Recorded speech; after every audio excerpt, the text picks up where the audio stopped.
ሰው እየገደልክ ቃላት ማውራት፣ አሁን እያረድክ ድሮ ሰው ታረደ ብለህ ማውራት፣ ታራጁም በሌሉበት አሁን ያለውን ያው ሰው እየገደለ ስለቀደመ ለዛውን በሐሰት ትርክት ለተፈጠረ የ500 ዓመቱ የ92 ዓመት ሙሉ በየ8 በሉባ ዙር የሚያልቀውን ሰው ትቶ ሐሰት ፈጥሮ አሁን ሰው ያጽል። ሰው እንዴት በማህበር ፕሮፌሰር ነው?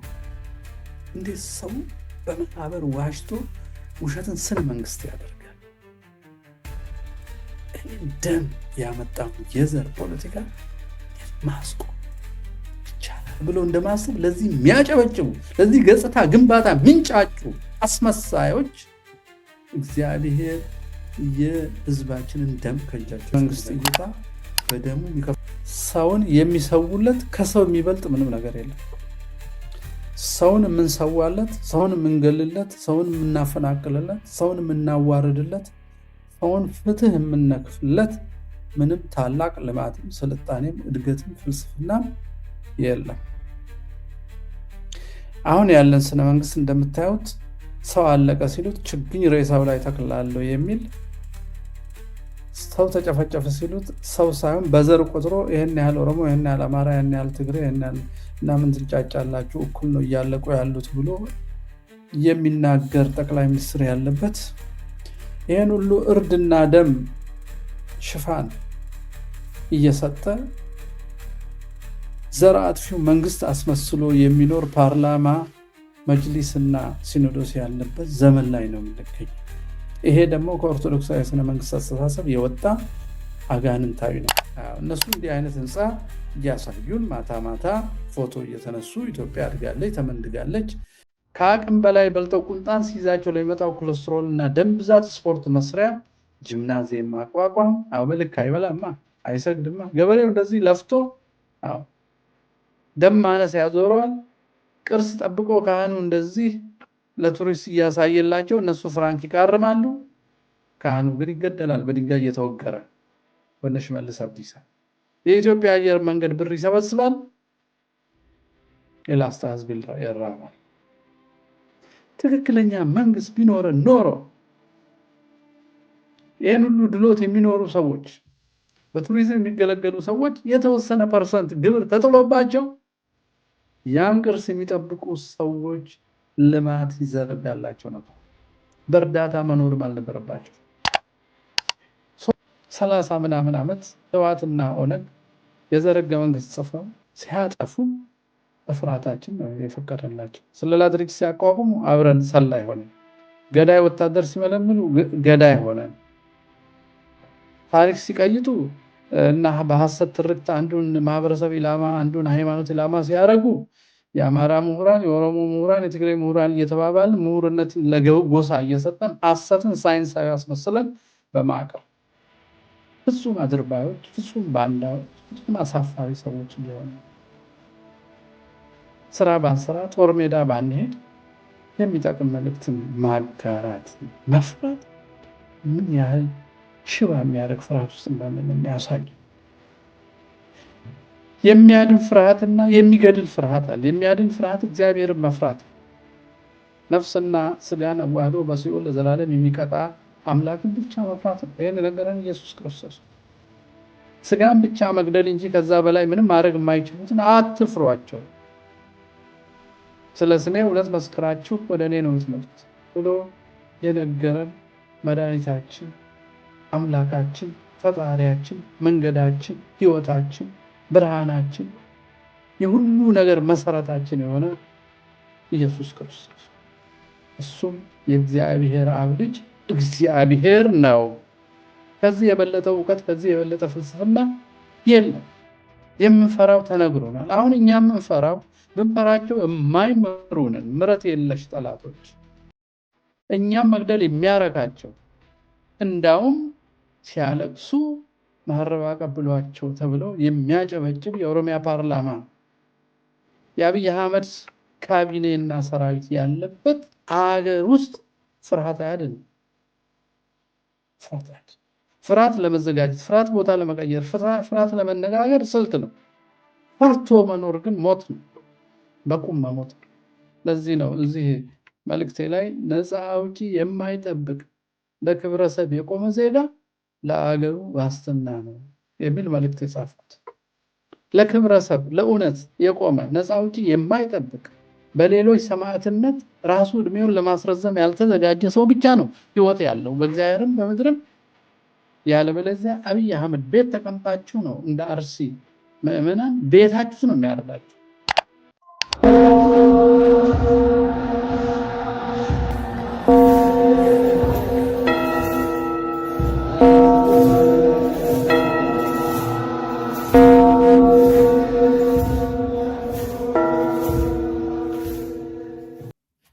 በስመ አብ ወወልድ ወመንፈስ ቅዱስ አሐዱ አምላክ። ጤና ይስጥልኝ፣ እንደምን ሰነበታችሁ? በየሳምንቱ ሰንበት የምናቀርበው የኢትዮጵያ ስነ መንግስት ወይም መልካም አስተዳደር በኦርቶዶክስ እይታ በሚቀጥለው ሰንበት ይቀርባል። ባለፈው ሰንበትም ሌሎች ወንድሞቻችን በሌሉበት ለብቻ ሀሳብ አቅርቤ ነበር። እስከዛ ድረስ የግል ምልከታዬን ቅዱስ ላሊበላን ምክንያት አድርጌ ላቀርብ ብቅ ብያለሁ። የኢሰብአዊነት አስተዳደር ወይንም የክፋት ስነ መንግስትን አሁን ያለውን የቅዱስ ላሊበላን ደብርና ህዝቦቹን እንደማሳያ አድርጌ ለማቀርብ ነው የመጣሁት።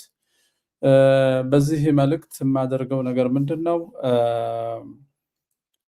የተለያዩ የባለስልጣኖች ንግግሮች እና የህዝቡን ኑሮ አሁን ያለውን ሁኔታ እያነሳው ኢሰብአዊ ስነ መንግስት እና ሰብአዊ ስነ መንግስትን ሰው የበለጠ ለይቶ እንዲመለከትና ወደፊት በሚያደርገው የፖለቲካ ተሳትፎ እንደተጎታች ዝም ብሎ የቀረበለትን ነገር ሁሉ ከሚቀበል በማስተዋል በኢትዮጵያዊነት ራሱን ነፃ በሚያወጣው ስልት እንዲሳተፍ የበኩሌን ሀሳብ ለማቅረብ ነው። ከቅርብ ጊዜ ወዲህ ሰምታችሁ እንደሆነ በቅዱስ ላሊበላ ደብር ዙሪያ ብዙ ነገሮች እየተካሄዱ እና ብዙ ዜናዎች እየተሰሙ ነው። ከዚህ በፊት በወያኔ ወረራ ጊዜ ሰራዊቱ እዛ መሽጎ በካህናቱ ጥያቄ ላይ ተኩስ ከቦታው ራቅ ብሎ ለመቀመጥ ተስማምቶ ታዞ ነበረ የወያኔ ሰራዊት። ምናልባት ወያኔ አእምሮውን ባጠበው ልክ ሳይሆን ወላጆቹ ስለ ክርስትና፣ ስለ ሀገር፣ ስለ ቅርስ ያስተማሯቸው ነገሮች ያዛርጓቸው ክብረ ክህነትም ገብቷቸው የነፍስ ነገርም ያልጠፋቸው የሰራዊቱ አባላት ካህናቱን አዳምጠዋል የሚል ግምት አለኝ። አሁን ደግሞ ሄደው የኦነግ ኦሮሞማው ሰራዊት ኦርቶዶክሳዊውን ታሪክን፣ ህዝብን፣ ታላቅ ማክበርን፣ ማህበራዊ አንድነትን ሳይሆን ዘር አጥፍቶ ዘር የመተካትን የዲሞግራፊ ቅየራን በእቅድ ማህደት በእቅድ ማበልጸግ መርጦ ማበልጸግ መርጦ ማደት እቅድ አድርጎ የሚሰራ አንድም ማህበረሰብ አጥፍቶ ሌላውን ማህበረሰብ ከሁሉ በላይ የማድረግ ዝንባሌ ያለው ማንነትን በቋንቋ በእምነት ፖለቲካ በፈጠረው ትርክት የማቀረጽ ዝንባሌ ያለው ነው። በዚህ የተነሳ ቅዱስ ላሊበላ የሄደው የአብይ ሰራዊት ይህንን ታላቅ ቅርስ እና የሃይማኖት ቦታ ለኛ ሙት ቅርስ ሳይሆን ህያው አገልግሎት የሚሰጥበት ለ900 ዓመት ቅዳሴ ያልተቋረጠበት እግዚአብሔር የሚገለጽበት በጣም ታላቅ ስፍራ ነው። በዚህ ስፍራ ምሽግ መሽገው ልክ እንደ ወያኔ ሰራዊት ለካህናት ታዘው የሚወጡ መስሏቸው አንዳንዶቹ ባካችሁ ልቀቁልን ቢሉ እንዳውም ከህንፃው ጋር ራሳችንን እናጠፋለን፣ እናንተ ልጆቻችሁን ከዚህ ትጥቅ አስፈትታችሁ በትኑ የሚል መያዣ አድርገው ቆይተዋል።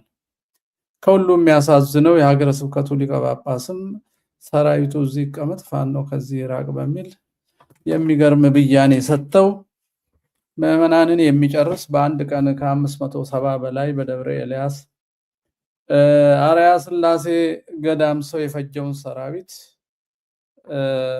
የሀገር ጠባቂ ብለውታል። ሀገር ማለት ምን እንደሆነ ትርጉሙ እስኪጠፋን ድረስ ሀገር ሰው ካልሆነ፣ ሀገር ታሪክ ካልሆነ፣ ሀገር እምነት ካልሆነ፣ ሀገር ክብረሰብ ካልሆነ፣ ሀገር ፍትህ ካልሆነ ሀገር ምንድን ነው? ሀገር ጣዖት ነው? ዝም ብለን ስሙን እየጠራን የምናመልከው ነገር ነው ወይስ አምልኮ እግዚአብሔር ልንፈጽምበት ሰላም የምንተክልበት ቦታ ነው? ሀገር ምንድን ነው? ከዚህ የበለጠ የሀገር ክደት ኖሮ ይሆን? ብፁዕ አቡነ ኤርሚያስ መከላከያ ሀገር ካደ እንዴ ብለው የጠየቁት ከዚህ በላይ ክደት ምን አለ? ከአረብ ግራኝን ልኮብን ሲያስጠፋን ከነበረውና በእግዚአብሔር ተአምር ድል ከተነሳ በኋላ ቂም ቋጥሮ ቢያንስ 400 ምናምን ዓመት የቆየ 500 ዓመት የቆየ የጂሃድን መንፈስ ይዞ የመጣውን የአብይ አህመድ ሰራዊትን አገር መከላከያ ብሎ መጥራት ምን እንደሚባል እግዚአብሔር ይወቅ። እስቲ በኦርቶዶክሳዊ እይታ ስነ መንግስት ከዚህ በፊት እንዳነሳሁት በሶስት ማዕዘን ሞዴል አድርገን ያሳየነው ነው። ከላይ ሁል ጊዜ እግዚአብሔር አለ። ከዛ በታች የሚፈጸም አስተዳደር እግዚአብሔርን ታሳቢ ያደረገ የሰውና የሰው ግንኙነትን አሁን ያለው ሰው ከትውልድ ጋር የሚገናኝበት ደግሞ ድልድይ አሁን ያለውን የተፈጥሮ ሀብት የአእምሮ ውጤቶችን ለትውልድ በማሸጋገር በሚያደርገው ዝግጅት በሚያደርገው ስሙምነት የሚገለጥ ስለሆነ ይሄን ከእግዚአብሔር በታች ነው ይሄን የሚያስተባብረው መንግስት የሰው ልጅን መብት፣ ሰላም፣ አንድነት አሁን ያለውን ማለት ነው እና አሁን ያለው ማህበረሰብ ሰላም፣ አንድነት ለትውልድ የሚያስቀረው የሚያስቀምጠው ልክ ለአዳም ባዘዘው ያበጃትም ይጠብቃትም ዘንድ ብሎ ከትውልድ ትውልድ የሚሻገር የሚራባ የሚዋለድ በዘለቄታዊነት የሚቆይ ሰብልም እንስሳም ዘወትር የሚያስብ ከሰው አእምሮ ጋር ተዋህዶ እስከ ምጽአተ እግዚአብሔር ድረስ ወደ ምድርና ሰማይና ምድርን ለማሳለፍ እግዚአብሔር እስኪመጣ ድረስ የሚቆይ ሀብትን ተንከባክቦ መጠበቅ። ሀብቱ ግን ለሰው ነው፣ ሰው ለሀብቱ አይደለም። ሀብቱ ለሰው ነው። ስለዚህ በኦርቶዶክሳዊ ስነ መንግስት እይታ ሰውን የሚሰውለት ከሰው የሚበልጥ ምንም ነገር የለም። ሰውን የምንሰዋለት፣ ሰውን የምንገልለት፣ ሰውን የምናፈናቅልለት፣ ሰውን የምናዋርድለት፣ ሰውን ፍትህ የምንነክፍለት ምንም ታላቅ ልማትም ስልጣኔም እድገትም ፍልስፍናም የለም።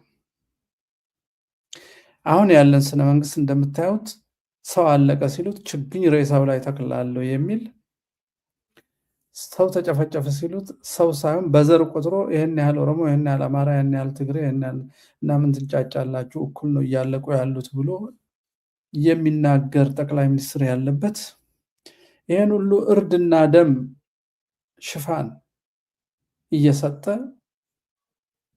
ዘር አጥፊው መንግስት አስመስሎ የሚኖር ፓርላማ መጅሊስና ሲኖዶስ ያለበት ዘመን ላይ ነው የምንገኘው። ይሄ ደግሞ ከኦርቶዶክሳዊ ስነ መንግስት አስተሳሰብ የወጣ አጋንንታዊ ነው።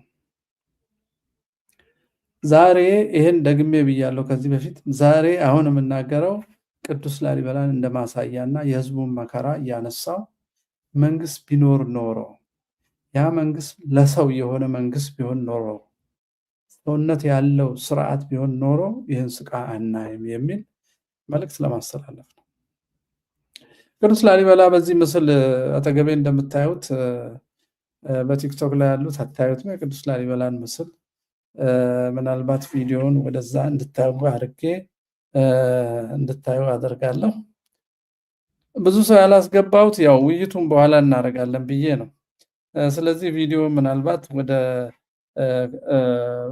ስቱዲዮ ላዙረውና ስቱዲዮ ላይ ያሉትን ምስሎች አብረን እንድናይ እናደርጋለን። ምክንያቱም ዩቲዩብ ላይ ያሉ ወገኖቻችን የሚያዩትን አብራችሁ እንድታዩ ማለት ነው። የምትችሉ ከዚህ ከምንድነው የሚባለው ከቲክቶክ እየወጣችሁ ወደ ዩቲዩቡ ሂዱ። ዩቲዩቡን አክሰስ ለማድረግ የምትቸገሩ ቲክቶክን ሼር በማድረግ እና ብዙ ሰው እንዲከታተል በማድረግ ደግሞ ተራዱን። ፍኖተ ሩትዓን 2ን ሰብስክራይብ በማድረግ እና ሼር በማድረግ አገልግሎቱ እንዲስፋፋ አስተያየት የሚሰጡ ወገኖቻችን እንዲበዙልንና ውይይቱን እያስፋፋን አስተሳሰባችን እያቀራረብን አንድ ቤተሰብ የአንድ ሀገር ልጆች እንድንሆን እግዚአብሔር ከፈቀደልን ደግሞ በክርስትና ስር ካልፈቀደልን በሰብና ስር ተሰብስበን የሰማዩን ብናጣ በምድር ሲኦል እንዳናረጋት ኢትዮጵያን እንድንግባባ እንድንቀራረብና ዘር ለማጥፋት የተነሱትን ክፉዎች እንድንዋጋቸው እንድንተባበር ይህንን ሚዲያ ሼር በማድረግ እንድትተባበሩ ጠይቃለሁ። አሁን ዩቲዩብ ላይ ጥቂት ሰው ነው ያለው ሼር የማድረግ ምናልባት የፋንታው ዋቄን መልእክት ሼር የሚያደርጉ የሐረርጌ አካባቢ ሰዎች ብዙዎች ከስራ ተባረዋል፣ ታስረዋል፣ ተሰደዋል። ፌስቡኩን ላይክ አረጋችሁ ሚዲያውን ሼር አረጋችሁ ተብለው ከስራ የተባረሩ ፍርድ ቤት የቀረቡ የፍርድ ቤት ሰነዶቻቸው ሁሉ አለኝ። ባቀርበው ደግሞ የበለጠ አደጋ ይደርስባቸዋል ብዬ እንጂ ከስራ የተባረሩት ዝርዝር አለኝ። የተከሰሱ ከደሞዝ የታገዱ ቲሸርት ለብሳቸዋል። የአዲስ አበባ በኮልፌ ቀራኒዮ ኪዳነ ምሕረት ኩኬለሽ ኪዳነ ምሕረት ወደ አሸዋ ሜዳ ስትሄዱ ያለችው ኪዳነ ምሕረት ታቦት ፊት በኦሮሚያ ፖሊስ የተረሸኑ ምዕመናንን እግዚአብሔር ያጽናችሁ የሚል አረፍተ ነገር በፌስቡካቸው በመጻፋቸው 3 ወር የታሰሩ የተለያዩ በደል የሚፈጸምባቸው ሰዎች መረጃቸውን ልከውልኝ አይቻለሁ። ምንም መርዳት ባለመቻሌ በጣም አዝናለሁ። ምናልባት በዚህ መልእክት ሰው እንዲያውቅላቸው ከዚህ የበለጠ ብናገር ደግሞ ሊገሏቸውም ይችላሉ። ምክንያቱም አርሲ ሰው እየገደሉ አይጠየቁም።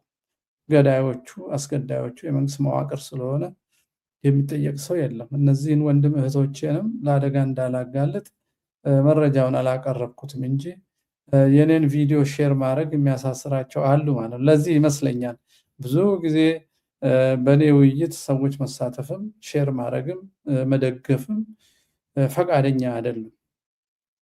ምናልባት መፍራት ቢያድነን ኖሮ ጥሩ ነው። መፍራት ከእግዚአብሔር የተማርነው ነው። ስንፈራ እኮ አድሬናሊን ሰውነታችን ሆርሞን ይረጭና የማይዘለለውን ከፍተኛ ገደል ወይም ከፍ ያለ አጥር ዘለን ከአደጋ እናመልጣለን ወይንም ኃይል ለብሰን እንጋፈጣለን። ኢትዮጵያኖች ያጋጠመን ፍርሃት የሚያድን ፍርሃት አይደለም፣ የሚያስጠፋ ፍርሃት። 30 ምናምን ዓመት ህወሓትና ኦነግ የዘረገ መንግስት ጽፈው ሲያጠፉን በፍርሃታችን ነው የፈቀደላቸው። ስለላ ድርጅት ሲያቋቁሙ አብረን ሰላይ ሆነን፣ ገዳይ ወታደር ሲመለምሉ ገዳይ ሆነን፣ ታሪክ ሲቀይጡ እና በሐሰት ትርክት አንዱን ማህበረሰብ ኢላማ አንዱን ሃይማኖት ኢላማ ሲያረጉ የአማራ ምሁራን፣ የኦሮሞ ምሁራን፣ የትግሬ ምሁራን እየተባባልን ምሁርነትን ለጎሳ እየሰጠን ሐሰትን ሳይንሳዊ አስመስለን በማቅረብ ፍጹም አድርባዮች፣ ፍጹም ባንዳዎች፣ ፍጹም አሳፋሪ ሰዎች እየሆንን ነው። ስራ ባንሰራ ጦር ሜዳ ባንሄድ የሚጠቅም መልእክትን ማጋራትን መፍራት ምን ያህል ሽባ የሚያደርግ ፍርሃት ውስጥ እንዳለን ነው የሚያሳየው። የሚያድን ፍርሃትና የሚገድል ፍርሃት አለ። የሚያድን ፍርሃት እግዚአብሔርን መፍራት፣ ነፍስና ስጋን አዋህዶ በሲኦል ለዘላለም የሚቀጣ አምላክን ብቻ መፍራት ነው። ይሄን ነገረን ኢየሱስ ክርስቶስ። ስጋን ብቻ መግደል እንጂ ከዛ በላይ ምንም ማድረግ የማይችሉትን አትፍሯቸው፣ ስለ ስሜ እውነት መስክራችሁ ወደ እኔ ነው የምትመጡት ብሎ የነገረን መድኃኒታችን፣ አምላካችን፣ ፈጣሪያችን፣ መንገዳችን፣ ህይወታችን፣ ብርሃናችን፣ የሁሉ ነገር መሰረታችን የሆነ ኢየሱስ ክርስቶስ ነው። እሱም የእግዚአብሔር አብ ልጅ እግዚአብሔር ነው። ከዚህ የበለጠ እውቀት ከዚህ የበለጠ ፍልስፍና የለም። የምንፈራው ተነግሮናል። አሁን እኛ የምንፈራው ብንፈራቸው የማይምሩንን ምሕረት የለሽ ጠላቶች እኛም መግደል የሚያረካቸው እንዳውም ሲያለቅሱ መሐረብ አቀብሏቸው ተብለው የሚያጨበጭብ የኦሮሚያ ፓርላማ የአብይ አህመድ ካቢኔና ሰራዊት ያለበት አገር ውስጥ ፍርሃት አያድንም። ፍርሃት ለመዘጋጀት፣ ፍርሃት ቦታ ለመቀየር፣ ፍርሃት ለመነጋገር ስልት ነው። ፈርቶ መኖር ግን ሞት ነው፣ በቁም መሞት። ለዚህ ነው እዚህ መልእክቴ ላይ ነፃ አውጪ የማይጠብቅ ለክብረሰብ የቆመ ዜጋ ለአገሩ ዋስትና ነው የሚል መልእክት የጻፍኩት። ለክብረሰብ ለእውነት የቆመ ነፃ አውጪ የማይጠብቅ በሌሎች ሰማዕትነት ራሱ እድሜውን ለማስረዘም ያልተዘጋጀ ሰው ብቻ ነው ህይወት ያለው በእግዚአብሔርም በምድርም። ያለበለዚያ አብይ አህመድ ቤት ተቀምጣችሁ ነው እንደ አርሲ ምዕመናን ቤታችሁ ነው የሚያርዳችሁ። ፈርታችሁ እኮ ነው ቤታችሁ የፈረሰው አዲስ አበባ አይደል? እና ፍርሃት አላላችሁ? ፈርታችሁ ባንዳ የምትሆኑ አሁን የአማራ ሰዎች እና ለእውነት የወጡን ፋኖች የምትዋጉ ሚሊሻዎች የምትድኑ ይመስላችኋል? ፈጽሞ አትድኑም። ለምን? ምሕረት የለሽ ይቅርታ የማያውቅ ጠላት ነው ያጋጠማችሁ። ይህን ጠላት በመፍራትም ይደስ የለም። ይህን ጠላት በመጋፈጥ ብቻ በመፍራትም ይገላል፣ በመጋፈጥ ግን የመዳን እድል አለ። የሞቱን፣ የመገደሉን፣ የመፈናቀሉን፣ የመዋረዱን፣ አገር የማጣቱን፣ ሃይማኖት የመፍለሱን እድል እድሜ ታሳጥረዋል፣ ለልጆች ትተርፋለህ ማለት ነው። እንዳው ነገር እያመጣ ወደ ሌላ ሄድኩ እንጂ የመጣሁትስ ነገረ ላሊበላን እንደ አንድ ኢሰብአዊ ስነ መንግስት ማሳያ ለምን አልጠቀምም ዛሬ? ምክንያቱም በዚህ ሳምንት የታየ ነገር ስላለ በዚህ ሳምንት በቱምቢ ሚዲያም ላይ የነገረ ላሊበላ ውይይት ስለነበረ ቅርስ እየጠፋ ነው፣ እየተቆፈረ ነው፣ ላዩ ላይ የተቀመጠው ጥላ ሊያፈርሰው ነው። የፈረንሳይ መንግስትና አብይ አህመድ መንግስት ተባብረው ጠግኑታል ተብሎ ገጽታ ግንባታ ከተሰራበት በኋላ ወደ ዘረፋ ተገብቷል። የወታደር ምሽግ ሆኗል። የቅርሱ ባለቤት ህዝቡ በቱሪዝም የሚተዳደር መሬቱ ለረጅም ዘመን ታርሶ የማምረት አቅሙ የደከመ የህዝብ ብዛትና መጨናነቅ ያለበት የዝናብ መጠኑ ዝቅተኛ የሆነ የተለያዩ የወባ በሽታ የሚያጠቃው በእርዳታ ላይ ጥገኛ እንዲሆን ተደርጎ በሴራ ለብዙ ዘመን ዘለቄታዊ ልማት በዛ ቦታ እንዳይሰራ የተደረገበት ልጆቹ ኢትዮጵያን ለመጠበቅ ወታደር እየሆኑ በየሀገሩ የተበተኑበትና በስደትም በተለያየ ነገር የተጎዱበት አካባቢ ነው። ስለዚህ አካባቢ በማንሳት በሀገራችን ያለውን ኢሰብአዊ ስነ መንግስት በኦርቶዶክሳዊ እይታ እንድናነሳ ነው የመጣሁት። ቅርሱ በዚህ በምስሉ የምታዩት ይመስላል።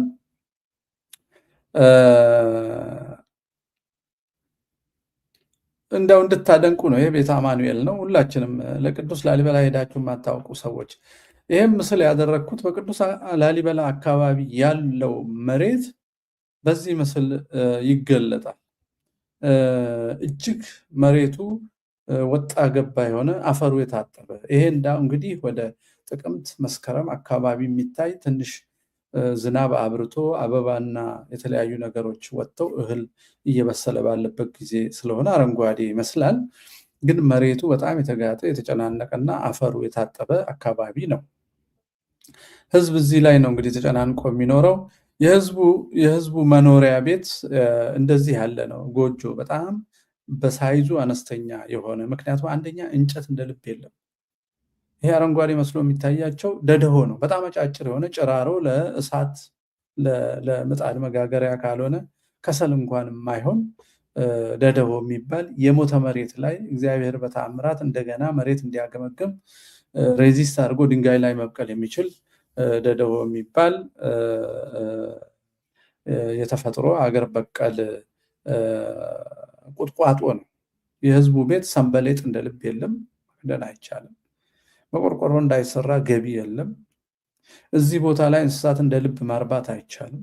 ንብም ቢሆን በድርቅ በተለያየ ምክንያት ስለሚጎዳ በብዛት ማር መስጠት አይችልም። በዛ ላይ ግብርና ሚኒስቴር የፈረንጅን ኬሚካል እያመጣ በዚህ ደረቅ ቦታ ላይ ኬሚካል እንዲረጩ እያደረገ ሰው የጠፋ በጉልበት የሚያርም የጠፋ ይመስል የአረም መርዝ ሁሉ እየተረጨ በሌለ እህል እንደገና ደገዛ የሚባል አደገኛ ፌንጣ መሰል እህል የሚያጠፋ ዘር አለ። እሱን ለማጥፋት በሚደረጉ ሙከራዎች ሌላ ነገር መፍጠር አቅቶን ባዮሎጂካል ማጥፊያዎች አሉ። እኔ በራሴ ብዙ ጊዜ ከሌሎች ድርጅቶች ጋር ተባብረን የሞከርናቸው ግን ኬሚካል የሚያስመጡ የመንግስት ባለስልጣናትና የግብርና ሚኒስቴር አገር በቀል የሆኑ መጥፊያዎቹ ዲስከሬጅ በማድረግ እነሱ ገቢ የሚያገኙበትን ከዚህ ምስኪን ህዝብ የሚሰርቁበትን ኮሚሽን ውጭ ሀገር እየተቀመጠላቸው ኬሚካልና ማዳበሪያ የሚያመጡ የፓርቲ አባላት አገር በቀሉን እውቀት ስለከለከሉ ህዝቡ የኬሚካል ጥገኛ ሆኖ ግማሹ ካንሰር፣ ግማሹ የተለያየ በሽታ ይዞት ይኖራል። የህዝቡን ስቃይም እንድናይ ነው እንግዲህ መሬቱ እንደዚህ ነው። ይሄ ቅዱስ ላሊበላ ከተማው ቅርሱ ያለበት አካባቢ እና ገጠሩም ወደ ይምርሃነ ክርስቶስም ወደ ተለያየ ቦታ በጣም የማይቀዘቅዙ ቦታዎች ወደ አቡነ ዮሴፍ እየወጣን ስንሄድ አጠር ያለ ይደረጋል። ይሄ እስከ ሰቆጣ ድረስ ትራዲሽናል የሆነ ግራውንድ እና ላይ ያለው ባህላዊ የላስታ መኖሪያ ቤት ነው። እንግዲህ ይሄ ደህና ማዕረግ በድንጋይ ገበሬው ይህንን ድንጋያማና ደረቅ ቦታ ያርሳል። አሁን እድሜ ለቀዳማዊ ምኒልክ ከአውስትራሊያ ባህርዛፍ አምጥተው አስገብተዋል። ባህርዛፍ ተክሎ እሱም በመሸጥ ቆርቆሮ ቤት የሚሰሩ እዚህ ጋር ቆርቆሮ ቤት ታያላችሁ። አልፎ አልፎ አሉ።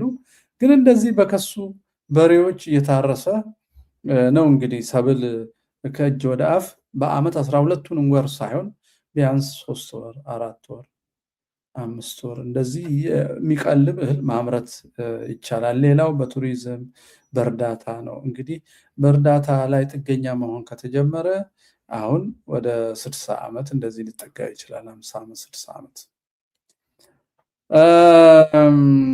ተፈጥሮን ነው። አንዳንድ ቦታ ይሄ ቦታ ኮመን አይደለም። እንዲህ አይነት ቦታ አንዳንድ ቦታ ከተራራ ላይ ወርዶ አፈር የተደለለበት ቦታ አለ። በጣም አልፎ አልፎ ወደ ሳርዝና ወደሚባል ቦታ ለምሳሌ ትንሽ ሜዳ አለች። ወደ ሀዋ ሚካኤል ትንሽ ሜዳ አለ። ወደ ብዬ ወደ ላይ ስንወጣ ወደ አቡነ ዮሴፍ ስንሄድ ትንሽ ሜዳ አለ።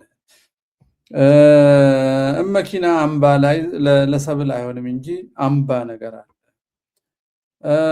ወደዚህ ወደ ቀጭን አበባ ወደታች ወደ መሬት ትንሽ እና እዛ አካባቢ እንደዚህ አይነት በማዳበሪያም በምንም ዘርፈፍ ብሎ የሚበቅል እንግዲህ ጤፍ አለ። ግን ይሄ ሩብ ሄክታር ቢሆን ነው ለአንድ ቤተሰብ ለ5 ሰው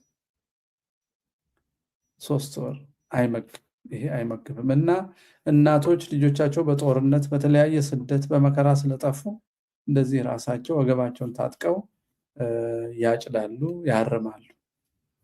እነዚህን እናቶች ነው እንግዲህ በረሃብ እየጨረሱ በቦምብ እየደበደቡ ቅርሳቸውን እያወደሙ ሀገር እየመራን ነው የሚሉን ማለት ነው።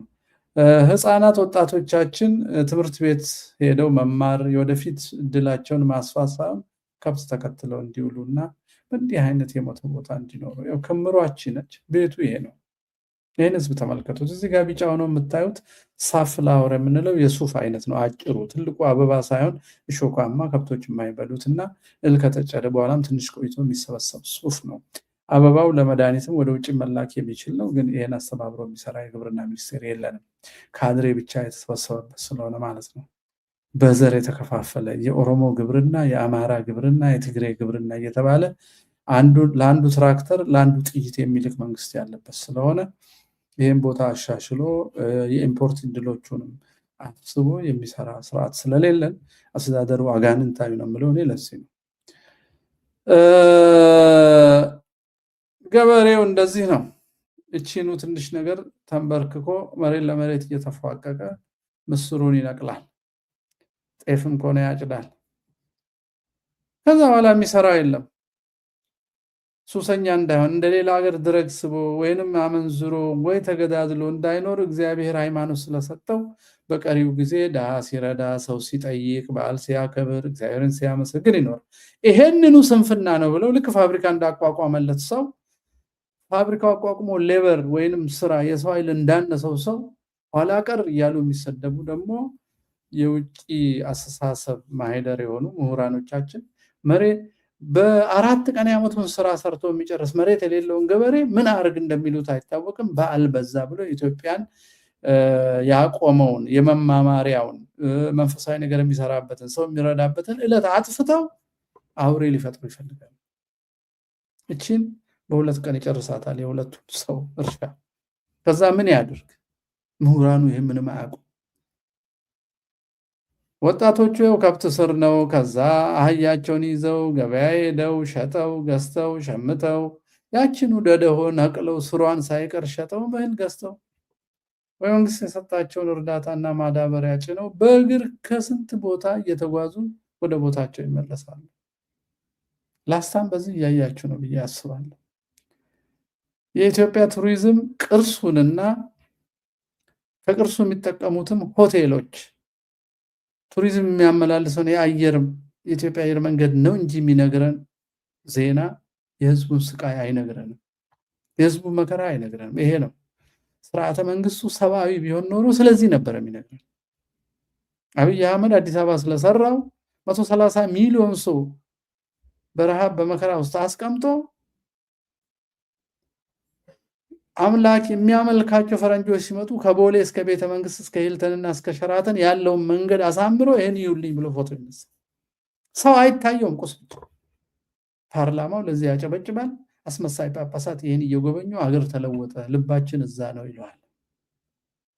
ይሄን ህዝብ ማሰብ አይችልም።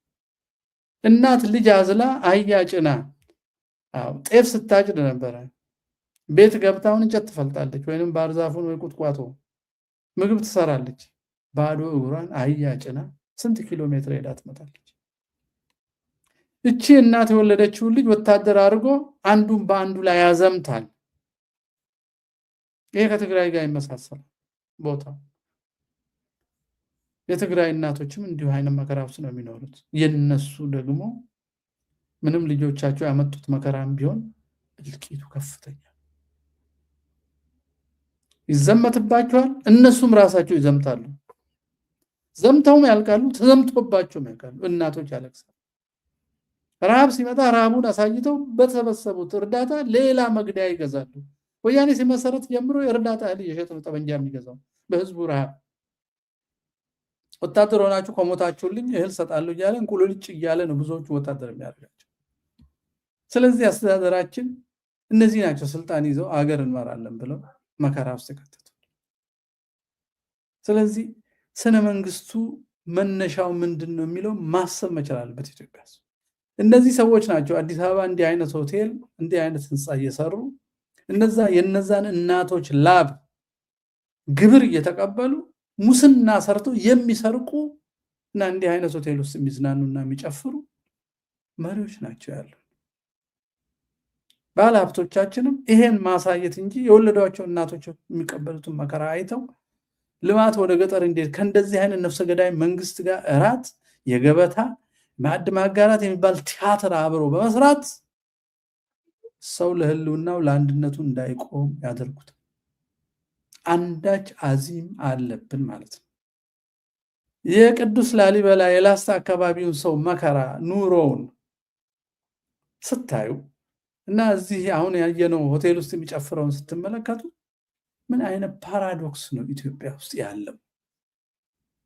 ወደ ተራራው ወደ አቡነ ዮሴፍ ከፍ ወዳለው እየሄዳችሁ ስትሄዱ በተፈጥሮ ለም የነበረው አፈር ከዚህ ተራራ እየተንሸራተተ የተራቀመባቸው ትናንሽ ቦታ ላይ ሰው ጎጆ ሰርቶ ያችን እየማሰ ባገኘው ገብስና ስንዴ፣ ገብስ ነው የሚሆነው በብዛት ብርድ ቦታ ነው፣ አልፎ አልፎ ድንች ሊተክሉ ይችላሉ፣ በዛች ይኖራል።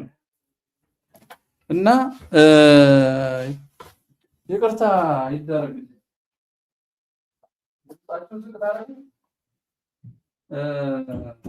በዛችን ሆነ በጣም በሚያሳዝን ሁኔታ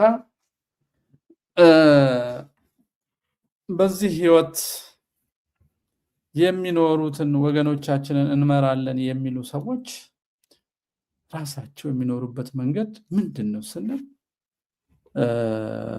ስካይላይት፣ ሸራተን፣ የተለያዩ ቦሌ የሚገኙ ሆቴሎች ውስጥ ተሰብስበው ስጋውን፣ አትክልቱን፣ መጠጡን እንጆይ እያደረጉ አገር ለምቷል በልጽጓል ብለው እስክስታ ይመታሉ። ከዛ ደግሞ ከአረብ ድሮን ተበድረው ያንኑ ምስኪን ልጁን ወታደር አድርገው በቤተሰቡ ላይ ያዘምቱታል። ከውጭ ጠላት አልመጣብንም። ቀይ ባህርን ተሻግሮ ድንበር ጥሶ የመጣ ጠላት የለም። ኢትዮጵያ ውስጥ ጦርነት የሚካሄደው በመንግስት ነው፣ በራሱ ህዝብ ላይ።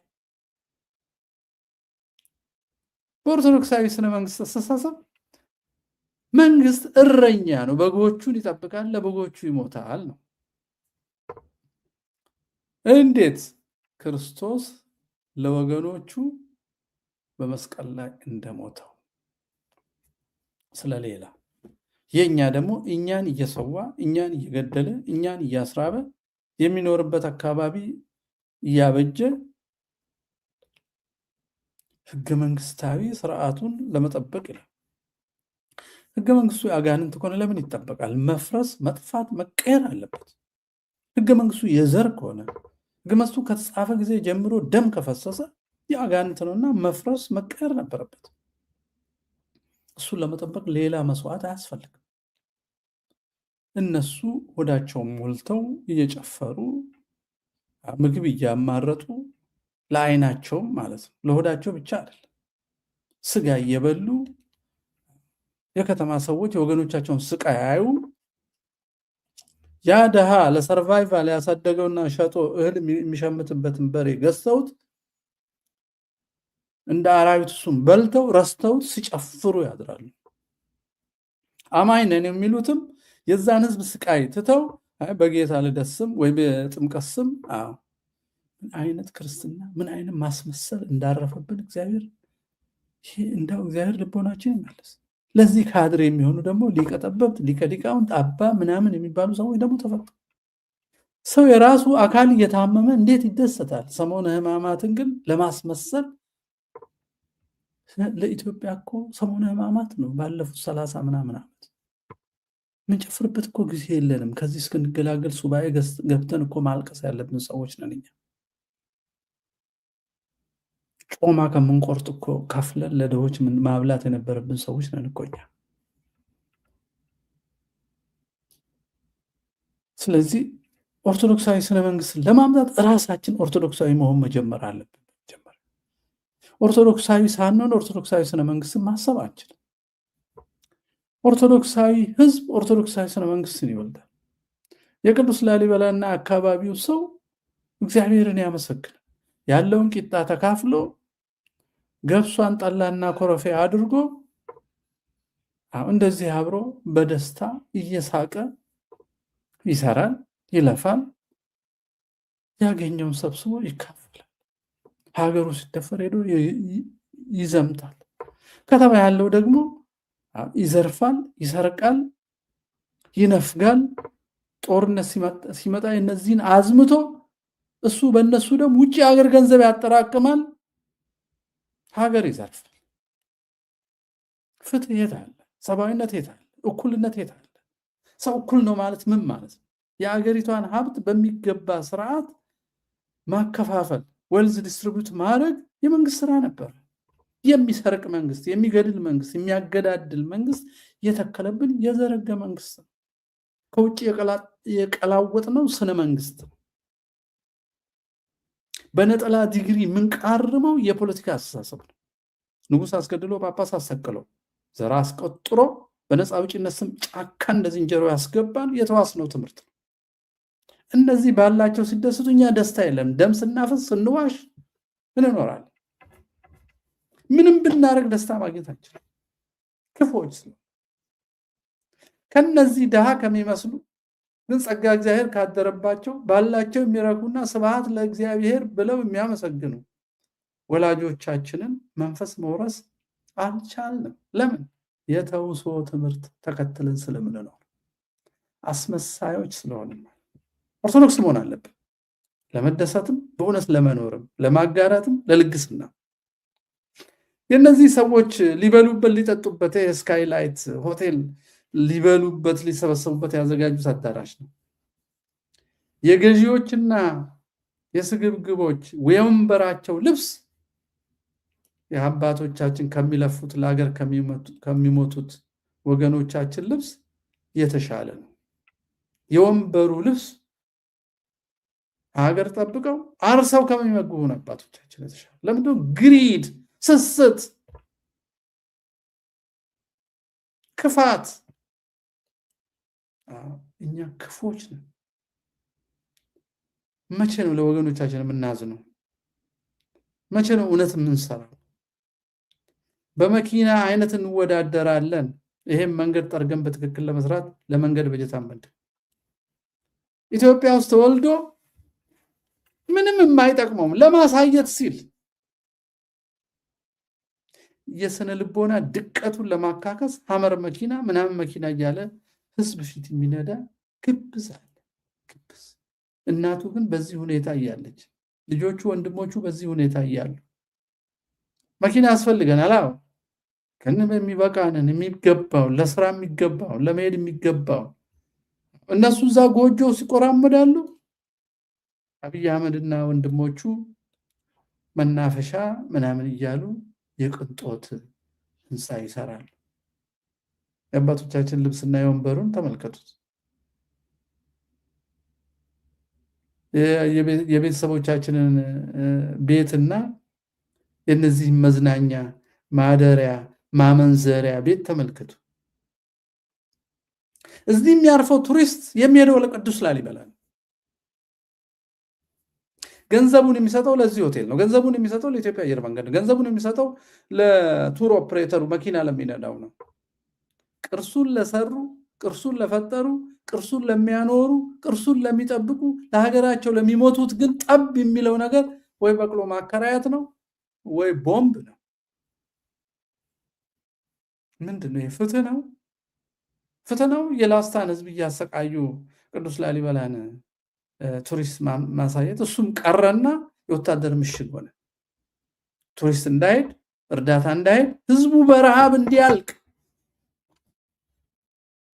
የተረፈውን ቅርስ እንዲዘረፍ፣ ቅዳሴው እንዲቆም፣ ቦታው ሙዚየም እንዲሆን የሚሰራ ስርዓት ተጫነብን። እነሱ እንዲህ አይነት ህንፃ እያሳዩን ማታ ማታ ፎቶ እየተነሱ ኢትዮጵያ አድጋለች ተመንድጋለች። ከአቅም በላይ በልተው ቁንጣን ሲይዛቸው ለሚመጣው ኮሌስትሮል እና ደም ብዛት ስፖርት መስሪያ ጂምናዚየም ማቋቋም። በልክ አይበላማ አይሰግድማ። ገበሬው እንደዚህ ለፍቶ ደም ማነስ ያዞረዋል። ቅርስ ጠብቆ ካህኑ እንደዚህ ለቱሪስት እያሳየላቸው እነሱ ፍራንክ ይቃርማሉ። ካህኑ ግን ይገደላል በድንጋይ እየተወገረ። በሽመልስ አብዲሳ የኢትዮጵያ አየር መንገድ ብር ይሰበስባል፣ የላስታ ህዝብ ይራባል። ትክክለኛ መንግስት ቢኖረን ኖሮ ይህን ሁሉ ድሎት የሚኖሩ ሰዎች፣ በቱሪዝም የሚገለገሉ ሰዎች የተወሰነ ፐርሰንት ግብር ተጥሎባቸው ያን ቅርስ የሚጠብቁ ሰዎች ልማት ይዘረጋላቸው ነበር። በእርዳታ መኖርም አልነበረባቸው። 3 ስታር እና ከዛ በላይ ያለው 2 ስታር የሚሆን ቱር ኦፕሬተር የኢትዮጵያ አየር መንገድ የሚሆን በቱሪዝም የሚኖረው ኢንስቲትዩሽን በሙሉ እስከ 15% ሌቪ ቢጣልባቸው ከቅዱስ ላሊበላ እስከ ሰቆጣ ያለው የጎንደርም ጎንደር አካባቢ አክሱም አካባቢ እያለማ እየሰፋ ህዝቡ ራሱን የሚችልበትን ቱሪዝም ቢቆም እንኳን መሰረታዊ የሆነ ልማት የምናቆምበትን ማሰብ ይችል ነበር። የሰው መንግስት ቢኖረን ኖሮ። የሰው የለንም እኛ የዘር ነው ያለን። ያ አካባቢ አርሲ ቢሆን ሰው እየሰው ያሉ ሰዎች ሰው ለሚሰውት ትራክተር ያቀርቡ ነበር። አሁን አሽመልስ እንደሚያ ከለም መሬት ላይ አስሏቸው ተብሎ ነው ክርስቲያኖች እየታረዱ ያሉት። አርሲ አሽመልስ እቅድ ነው። ይህን ባልታወቁ ሰዎች እያለ አብሮ የሚዘምር የተረገመ ቄስና ጳጳስ አስመሳይ። ሁለንተናችን ነው የተበላሸው። እኛ እኮ በሁለንተናዊ ሙስና ውስጥ ነው ያለን። ገበሬያችን የሰራትን እንደዚህ ይለዋወጣል፣ ይሸምታል። እቺን ያው ድንጋይዋ ላይ ጠፍጠፍ ያለ ቦታ ፈልጎ ያርሳል። ምናልባት ትዝ የሚላችሁ ሰው እንዲህ አይነት ቦታ ወደ ደጀን ልትወጡ ስትሉ ልታያችሁ፣ ላሊበላ እንዲህ አይነት ቦታ ነው ያለ መሬት ሁሉ እንደዚህ። ይሄ አሁን 1/5 ሄክታር አይሆንም። በነገራችን 25 ካሬ የቤት ቦታ የሚመስል ያርሳል የሰሜን ሰው። እዛም ድንጋይ ያስቀምጣ አርሶ ሰብስቦ ነው የሚኖረው እና የሚያኖረን። ልጅ አዝላ አሳድጋ ይሄን ሰርታ ይሄን ልጅ ወታደር አድርገን እሷ ላይ እናዘምተዋለን መልሰን። ክፋታችን ወሰን የለም። ይሄንን ነው ነፃ አውጪ ብለው ከተማ ቁጭ ብለው ተማርን የሚሉ ሰዎች ኦሮሚያ ግን ተከስታ ትግራይ እንደዚህ በአማራ ታሪኩ ተወስዶ አማራ እንደዚህ ሆኖ ወላይታ ወላሞ ተብሎ አሩሲ ተብሎ አሁን ቃላት ናቸው ችግራችን፣ ተግባር ነው ችግራችን። ተግባር ነው፣ ቃላት ናቸው ችግራቸው። ሰው እየገደልክ ቃላት ማውራት፣ አሁን እያረድክ ድሮ ሰው ታረደ ብለህ ማውራት፣ ታራጁን በሌሉበት አሁን ያለውን ያው ሰው እየገደለ ስለቀደመ ለዛውን በሐሰት ትርክት ስለተፈጠረ የ500 ዓመቱን የ92 ዓመት ሙሉ በየ8 በሉባ ዙር የሚያልቀውን ሰው ትቶ ሐሰት ፈጥሮ አሁን ሰው ያጸደ ሰው እንዴ በማህበር ፕሮፌሰር ነው እንዴ ሰው በማህበር ዋሽቶ ውሸትን ስነ መንግስት ያደርጋል። ደም ያመጣውን የዘር ፖለቲካ እንዴት ማስቆም ይቻላል ብሎ እንደማሰብ ለዚህ የሚያጨበጭቡ ለዚህ ገጽታ ግንባታ ምንጫጩ አስመሳዮች እግዚአብሔር የህዝባችንን ደም ከእጃቸው ይፈልጋል።